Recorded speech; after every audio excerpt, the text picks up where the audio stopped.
дырявки, поэтому знаю, что выйду в окно. Поверхность изнеженных воздухом, легких шипами цветов прорастает давно. Пусть радуга в небе раскинет все краски, кто-то расскажет тебе о любви. Вам шепчет погода, что днем будет ясно, мне шепчет погода, умри. Я плакала кровью твоими словами, когда станет жалко, захочешь поближе, хоть спейся и сдохни в соседней канаве. Я все равно слишком тебя ненавижу. Все равно слишком тебя ненавижу. Я все равно слишком тебя ненавижу. Хоть спейся и сдохни в соседней канаве, я все равно слишком.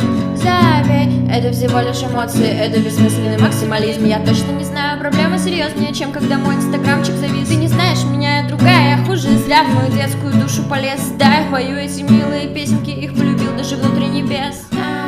Да, я пою эти милые песенки, их полюбил даже внутри небес. Советский подъезд окружает шиповник, ведешь свою новую в ту же квартиру. Она захотела сесть на подоконник, когда упадет, но я буду ждать внизу. Рассвет разливает лучи по коробкам и розовым светом утонет в петле. Давно задохнулись все божьи коровки, что жили всю зиму в моей голове. Ветер пахнет цветами из кармана джинсовки, как августом к концу полуночного дня. Однажды в разгар самой пьяной тусовки заплачешь.